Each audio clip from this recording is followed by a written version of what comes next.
Yeah.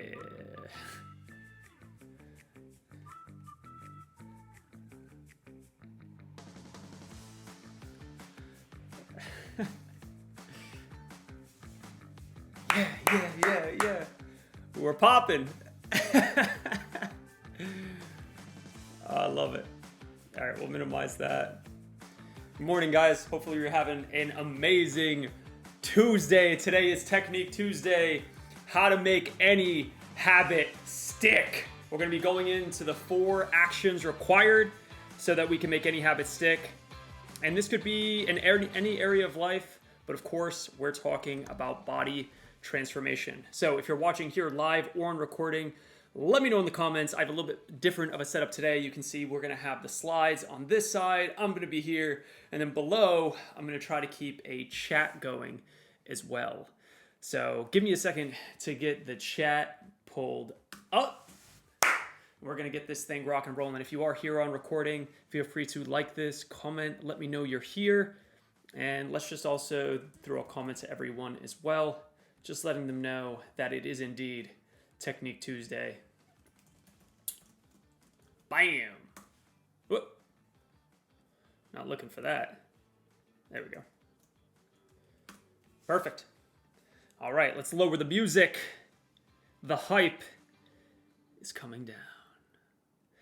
All right, let's jump in together. It is indeed Technique Tuesday, where we focus on actual mechanical actions to be able to transform your body and sustain it forever.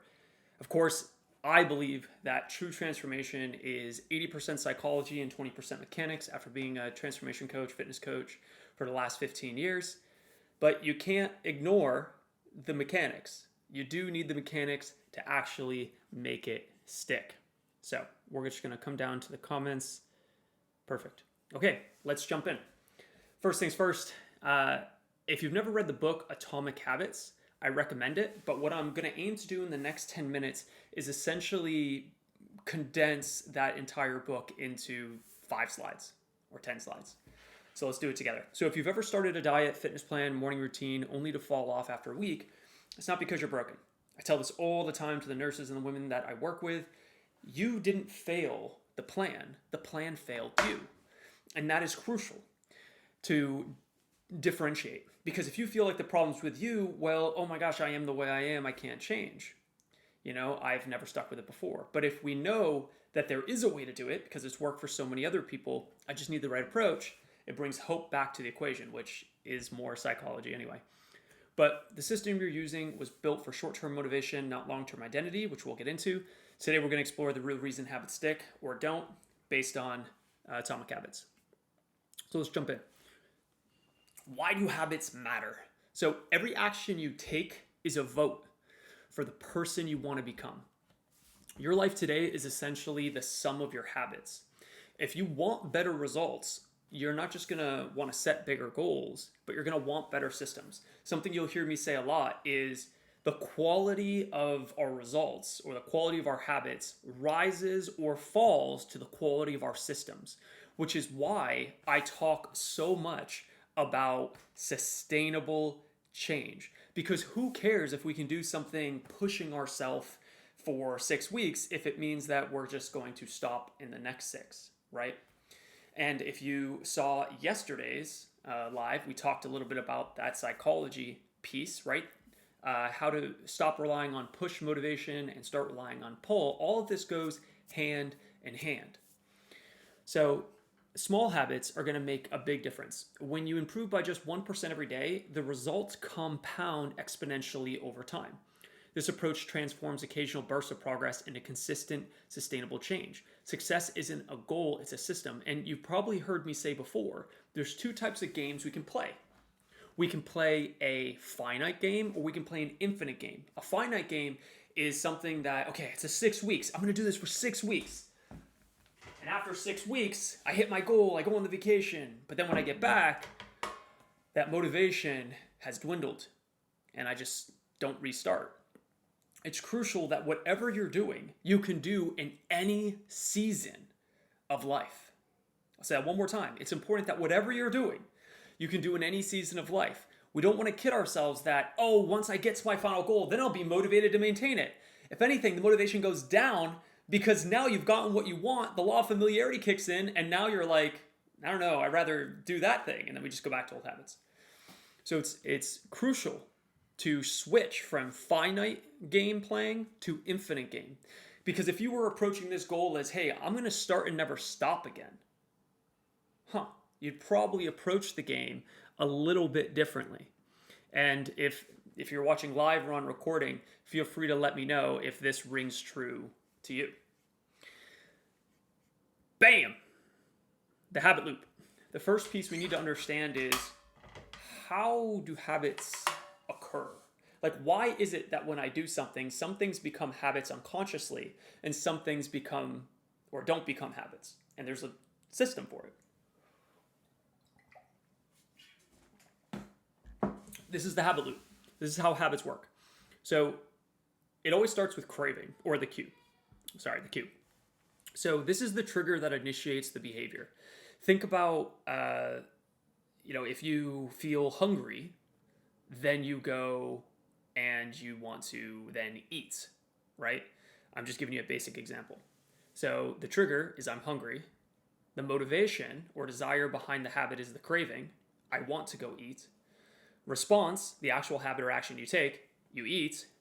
And then the reward is the benefit you receive. You feel full and you no longer have that pull, essentially, right? So in this example, the cue is waking up triggers drinking water. The craving, you want to feel energized or you want to feel hydrated. You want to not feel thirsty. The response, you drank the water. The reward, you feel better and are likely to repeat it. Every habit that we create follows this consciously or unconsciously. When you understand the loop, it gives you the power to intervene at any stage to build or break habits, which we'll talk about. So we want to try to think about 4 laws, if you will, of behavioral change. And let me just refresh this. Interesting. It's not letting me refresh. There we go. So there's 4 laws behind this, or 4 things we need to think about. The first one is how to build a good habit. The second is how to break a negative habit or a bad habit. The first piece to building a good habit is we need to make it obvious. We want to design your environment to include clear cues and triggers. So the way to think about this is, if you want to, let's say, remember to drink water, right? Or let's say you want to drink more water. You want to try to get 100 ounces a day. The first thing you want to be able to do is have it available. You want to make it obvious. How do you do that? Well, wherever you work, you put it in plain sight, right next to you. You have it available. You make it obvious. The second piece is you need to make it attractive.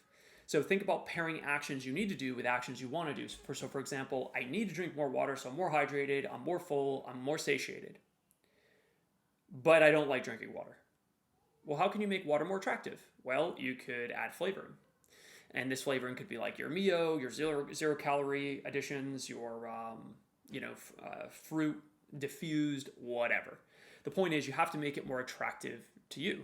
The third piece would be making it easy. How do you make it easy? I kind of gave it away a little bit too. You make it available. Because if you have to drink 100 ounces of water a day and you have nothing available because you drank already 20 ounces in your little cup, and now you have to walk all the way downstairs or all the way to the kitchen, wait there, fill it up. It might seem like, oh, that's not really a lot of friction, but it is.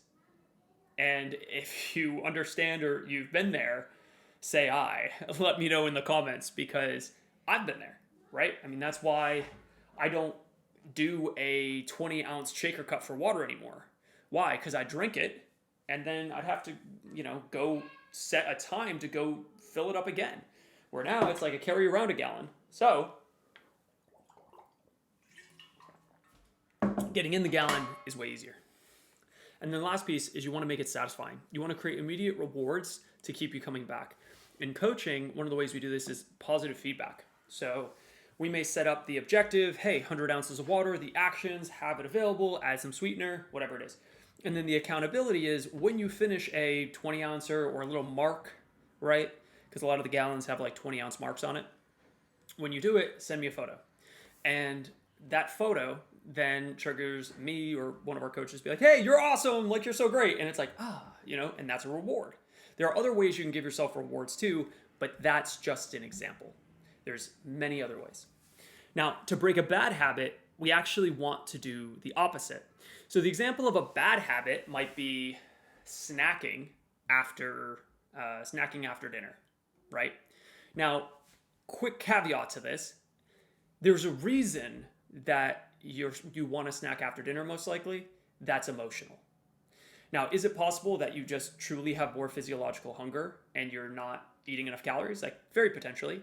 But the majority of the cases and the people that I've worked with, it's something underlying, which again goes back to the psychology of weight loss. But let's just say hypothetically that it was more superficial and we're trying to break this habit. Well, we want to remove the cues and triggers from your environment. What's a cue that you would then, or a trigger, that you would want something sweet? Well, it could just be seeing it. So if you open your cabinet and you're like, oh, your body's used to eating something after dinner, and you open the cabinet and you see this thing, well, the chances of you having it, if that's what you've done in the past, go up. But what if you were to open it and it wasn't there? We have the rule in my house where we just don't bring it in the house. We just don't do it. Because I have been like fitness minded for the last 2 decades, but still, if I see something really yummo, I'm gonna eat it. Like, my discipline isn't better than other people's. I've just set up my environment in my life to make it easy, to win and make it hard to be non-optimal. Now, we're not depriving ourselves. We can still eat that anytime we want. But what's the difference? The difference is we have to go and face resistance to get it. We have to get in the car and like go to the convenience store to get ice cream, or to like go, and it just makes it so much harder that we're like, oh, I'll just eat the apple, or I'll just, right? And then eventually that trigger isn't even there, and you don't even think about it, which is great, because then you don't have the physiological cues as well. Cues talking about like building up the right microbiome so that you crave the right foods, all stuff for another chat. Let's keep going. Number 2 is make it unattractive. So you want to highlight the negative consequences and downsides. And that doesn't even have to be as logical as you just want to make it harder to do. I just gave you the example. So if you make it harder to do, the chance of you doing it goes down. Because remember, human nature is to move away from pain and towards pleasure. So if you make bad or non-optimal actions harder and optimal actions easier, then your likelihood of success goes through the roof. Number 3 is you want to make it difficult, which is what I actually just skipped ahead to. Sorry. Making it difficult. And then number 4 is you want to make it unsatisfying. So you want to create immediate negative consequences. And there's a lot of different ways you can do that. I tend to focus on this less because, I don't want people to feel bad. Instead, I rather eliminate the guilt cycle, eliminate bad feelings that associate with weight loss, and instead come from a different direction. Don't get me wrong, pain can actually be a really good motivator to get you going, but it shouldn't be the thing that keeps you going. And that's just a belief of mine, because essentially negative beliefs drain energy. And a lot of the reason we're looking to do these things and change our body and change our life is so that we have more energy. So I don't want to have guilt be a motivator, because that's also not sustainable. Let's keep going. And I need to refresh this page again. I need to refresh both pages, actually. If this is helpful, or if anything is ringing true, feel free to let me know in the comments below. I would love to know. Let's keep rocking and rolling. I'm not sure if anyone gets notifications for these lives on Facebook, but hopefully the recording is helpful nonetheless. So when we think about creating these habits, we want to be able to essentially reflect a new identity. The strongest force in the human personality is staying consistent with the way we see ourselves. If you see yourself as a fit, athletic, healthy person, happy person, then your brain will move earth and sea to be able to align with that identity. Now, how is identity built? Identity is built by evidence. So the catch-22 is, if you have an identity that is not where you want it to be, it's probably because of the evidence you've collected up to this point. If you don't believe you're a happy, fit person because the last 20 years have not been fit and have not been healthy, it's hard to just shift into, well, now I'm happy and fit, when all the evidence you have around you doesn't support it. So what do we need to do? It's not a light switch of on and off. It's slow and steady. Think about every action you take is a vote for the person you want to be. When you start a new program or a new direction, because that's all you're doing. When you work with a coach or you say now's the time, all you're doing is pivoting. In the moment, nothing really changes other than how you feel, but you pivot.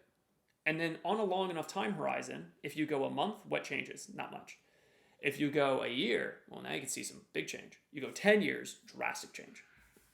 So we just want to make sure that we align with the idea that this isn't overnight. And after, let's say, 6 months, as you collect the evidence from daily that you've been drinking water, you've been prioritizing your sleep, you're feeling happier, you're more fit, all of these actions, the identity starts to form. After a year, it really starts to solidify. And then after that, it just gets stronger and stronger and stronger and stronger, where it takes more effort to stop than to just keep going, because it's who you are, right? This is crucial. So the most powerful way to change your habits is to change your identity. One of the fastest ways to be able to do this is by changing your environment. You've probably heard the idea that, birds of a feather flock together.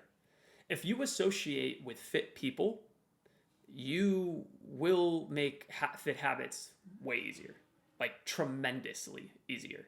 And yes, one of the ways you can do that is by getting a coach and talking to them all the time. Another way is by joining a community like this and being around fit-minded people. Another way is to be able to make new friends. Another way is to be able to start to essentially lead your family, which if you're a parent, you're a leader. And you don't have to be a leader and say, hey, no more sugar, no more any of this stuff. You just make small changes. People see, your family sees how good you feel, how fit you're getting with essentially low effort, because you do low effort, high pleasure, results-based actions, and then they just follow suit. And then you can build the environment around you with your family, which I can promise you, especially if you're a woman and you're dating a masculine man and you come to them and you say, hey, no more of this, no more of that, they're going to shut you down. But if instead you're just doing your thing and they see you and they're like, you lost like 20 pounds. But you're still eating chocolate cake like a few nights a week. How are you doing that? It's like, what? And then it starts to build new beliefs in them, right? And then they start to follow along. It's kind of like the, You're not going to push against a man and win. In a lot of cases, you need to allure them. You need to show them. So outcome-based thinking is, right, I want to lose weight. I'm trying to eat better. Identity-based thinking is, I am someone who prioritizes health. I don't skip meals. I fuel my body. And again, this goes back to the psychology of weight loss. Every action that we do is because of a belief, right? If we do an action, every action can be put back to beliefs. An example of this is, if I go to the gym, it's because I believe I'm a certain type of person. It's because I believe that when I go to the gym, this will happen. I've associated pleasure with exercise, not pain. Now, I didn't always do that, but this psychology is how we make these lasting changes. But let's keep going. So start with who you want to be, then cast daily votes for that identity through your actions. I got to refresh again. This is, I think I might need to update my streaming software. So I already said it before, but the quality of your results rises and falls to the quality of your systems. And more importantly, the quality or the ability to adapt when life doesn't go your way. Because let's be real. If I were to have two people, let's call them rigid Regina and adaptable Angie. They both have the same amount of stuff that happens in their life. But why is it that rigid Regina yo-yos for the rest of her life up and down? And then you have adjustable or adaptable Angie that gets to her final goal and sustains it forever. Why? It's simple. It's because when you adjust, you can maintain some type of consistency. Because let's be real, rigid Regina is 0% or 100%. Very little wiggle room. 100% equals perfection. Who out there is perfect? Anyone? Anyone know anyone that's perfect? Anyone? That's what I thought. So what's the likelihood that rigid Regina hits her goal? 0. Over a long enough time period, she'll lose. Now, then you have adaptable Angie, where even if she's running late or something happens, she gets thrown off, she still adapts and in some cases does 50% of what she planned to do. Great. So a lot of the time she does do 100%. Sometimes she does 80, sometimes she does 50. But averaging out, she does 80%. Let me ask you a question. What type of body would we have if 80% of the time we ate optimally? If 80% of the time we slept great? If 80% of the time we had positive self-talk? What type of life would we have? What type of body would we have? Let me answer that for you. A fucking great one. Right? So that's the key, is how can we learn to adapt, which is more mindset stuff, right? So goals are great for setting direction, but systems are the best for making consistent progress. When you fall in love with the process rather than the outcome, you don't have to wait to give yourself permission to be happy, right? And I already said this, but we don't rise to the level of our goals, we fall to the level of our systems. And this is so true. I want to read that line one more time. When you fall in love with the process rather than the outcome, you win. Why? Because the same things that you do to get down to your goal, you're going to have to do to sustain. So if you are pushing to your final goal, when you finally relax, well, if those actions weren't sustainable, you're screwed. So what do we have to do instead? We have to, whatever we're going to do to get to our final goal, we have to do to sustain it. If we know that to be true, whatever we're going to do to sustain it, we should also do to essentially get to the goal. Is this making sense? Let me know in the comments. I appreciate the interaction. I know that a lot of you guys aren't here now, but you will watch on recording, which is totally fine. Hopefully it's helpful. Even if you're watching this on Spotify or YouTube, feel free to let me know in the comments. So you've probably heard that a person that loves walking will walk way further than the person that is trying to like hit a goal, right? The person that loves walking will walk further than the person who's just trying to hit a goal. And I have to refresh this yet again. There we go. So the power of small wins, the math of small improvements. If you've never seen this math, it's mind-boggling. It still boggles my mind. If you get 1% better each day, that's it, 1%. Over a year, you'll end up 37 times better than when you got started. Conversely, if you get 1% worse each day over a year, you'll decline nearly to zero. You don't need a perfect plan, you need a consistent one. And this is why when I work with people, a lot of the times they're used to the all or nothing. After that first call, they're kind of like waiting for what they've been used to. Okay, here's your diet plan. Here's what you're going to do. Here's the workout. And literally we set 2 objectives that I identify as the biggest levers, simple actions. And after like 80% of the time after the first call, people go, is that it? Because they're waiting for more. They're bracing themselves. They're tightening up because they're like, okay, like give me the gut punch. What do I got to do? But the fact is, the only way this is going to be consistent is if it is sustainable and based around you in your life right now. And what is sustainable to you? It rhymes. It's similar, but it's never the same, person to person. So you can be 37 times better today just by getting 1% better each day. And here's the thing, even if you don't get 1% better each day, you get 0.5% better each day, you're still finishing the year at like almost a 10x improvement. So just keep in mind. So this is probably the most important piece of this whole talk, is habit stacking. When you are trying to put a new habit in place, what you have to make sure you're doing is connecting it to an existing, already cemented habit. I call them bricks. So a brick can be something, and like I refer a brick to usually something that we put in place for your health and fitness and your mindset and your self-talk and your quality of life. But to be honest, bricks are a part of your everyday life. You probably have a brick to brush your teeth every day, twice a day, hopefully. You have a brick to like, I don't know, that's the one that comes to mind right now. Shower after work. Maybe you don't. But whatever you do consistently, anything new that you want to put in place, you want to trigger with the existing habit. So if your existing habit is brush your teeth and you want to journal at night, journal right after you finish brushing your teeth, have the journal right next to the toothbrush. As an example. This is one of the simplest hacks you can do to have a higher likelihood of follow through. And then one other thing that I don't think I put in here was we want to make sure that we set intention. One of the strongest pieces of making follow through happen is setting the intention, not just saying, yeah, I'm going to work out 3 times this week, but by saying, okay, the days and the times you're going to exercise, Monday at 8 p.m., Tuesday at 6 a.m., Friday at 3 p.m., whatever.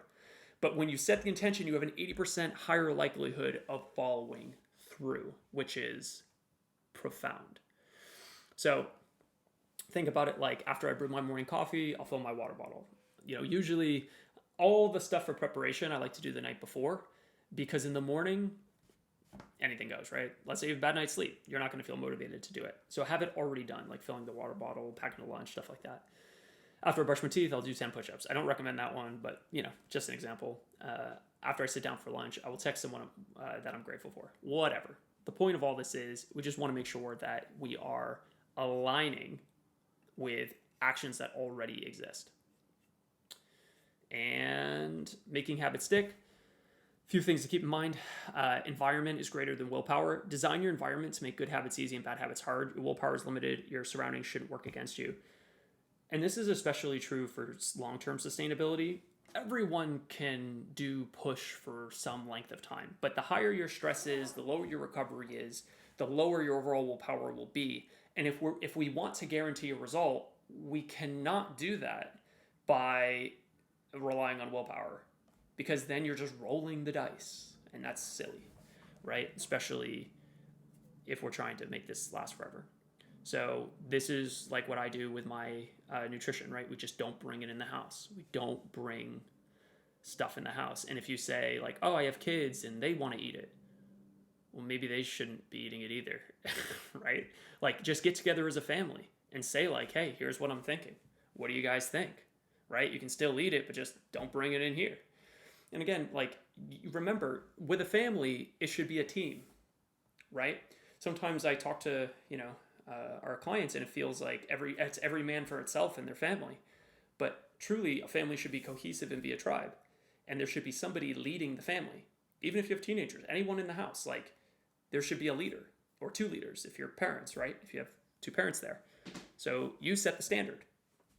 And then we're going to track visibility, use habit trackers, apps, or simple calendar to gain awareness. Like in the apps we set habits, we have communication where I'm checking in with actions daily, that sort of thing, so that there's accountability attached. But you don't necessarily need a coach to have accountability. You can do a lot of it yourself. And then having the mentality, like hard and fast, of just like never missing twice, right? Missing once is an accident. It's life happening to us, and hey, it happens sometimes, but missing twice is the start of a new habit, which could be I no longer work out. So when you slip up, get back on track immediately, because if you have the idea that I'll never miss twice, that essentially means that you will be on track 50% of the time. Even that's a lot better than what a lot of us are doing currently. So good stuff. Let me share this one more time. Last piece of this is start small, right? We don't need a radical overhaul. All of these challenges and how everything is set up in today's fitness culture is like, all right, Monday's the day, we're ripping this open. And it feels good to do that because what we see is a short amount of time and a lot of progress made, but it's not sustainable. It's not realistic, but that's what the fitness culture is built upon. So you don't need a radical overhaul. You need a small shift in the way of building new habits. Focus on identity, design a system, let the compounding effect do the rest. Change doesn't have to be hard. It just has to be consistent, right? And really, it shouldn't be hard, because hard means you're pushing. It requires consciousness, but it shouldn't feel hard. If it feels hard, it's probably too much too soon. So start with choosing one small habit to focus on during the week. Apply the 4 laws. I like to set an objective. So like, what's the objective? Let's say you're drinking. First, you got to take inventory and know how much you're drinking, for like water as an example. Drinking 40 ounces of water. Do you set 100 as the goal? Probably not. That's more than 100% increase. Maybe it's 60, right? Ask yourself on a scale of 1 to 10, how sustainable does this feel going into the week? And be real with yourself, because you have no one to impress, right? It doesn't matter who you impress. It matters what the result is in a year. So if you say 8 out of 10 or higher, good. Anything lower than an 8, don't do it yet. It's too much. You want to stack the bricks first. You want to have 60 ounces be a brick, then go to 80, right? And a brick can take a week to get down. It can take 2 weeks. It's not a rush. So you want to start by choosing one habit and focus on it. once you have that objective, underneath, what are the actions that will make the objective easier? I'm going to start having it available. I'm going to get a bigger jug container. I'm going to start adding water to it. I'm going to start adding flavoring. And I'm going to start adding alarms on my phone to remember, right? Whatever, depending on what your bottleneck is. And bottleneck is just something that makes the objective and actions harder to achieve. So we break the bottleneck and then track your progress. So remember that you're not just building habits, you're building a new identity. You want to choose one tiny habit to start, identify your cue, create a habit stack formula, which I just shared with you, make it obvious, attractive, easy, and satisfying, track your progress. Visually is better because if you have text on a page, that's okay, but I like to have things up in my environment. I'll give you an example. I just started doing sauna. So as I'm doing this sauna, I need to bring ice packs and a towel to the gym with me a few days a week.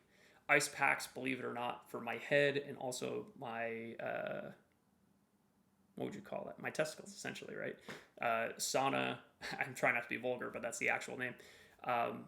Sauna kills sperm count. And that's not good, but there's a lot of benefits to sauna, so that's kind of the middle ground. But I have to remember to do it, so I literally put Post-its on my water bottle so that in the morning, because I can't set out ice packs the night before, I'm triggered to go grab it, right? Just an easy example. But focus on becoming the type of person who does the habit. That's all for today, guys. If this was helpful, feel free to let me know in the comments, like this video, and as always, if you are out there and we're not working together yet, feel free to book your one-on-one RN Body Transformation Planning session with me. I only have one coaching spot available, which because I've compressed this, you can't really see that. But I know there's not a lot of availability to book, but you can check back and see if there's availability in time. And yeah, on this call, essentially, we identify your starting point, main motivators, so you can start to create massive internal drive to achieving it. Think about less willpower, and we'll start to create a plan around your likes and your dislikes so you can get this, really, your ideal body to stick around with no added resistance. We'll see if one-on-one coaching could help you get there faster and guaranteed. Easy peasy. Just like we've done for over 2,100 women between me, just one-on-one, and now RN Body Transformations with our team of coaches over the years to transform women's bodies and sustain it forever with, I would say, really 1,000 of those being RNs and nurses. So join our community. Feel free to book a call if that's interesting to you. I'll drop the link somewhere as well. Hopefully this was helpful. And there you go. Click the wrong button.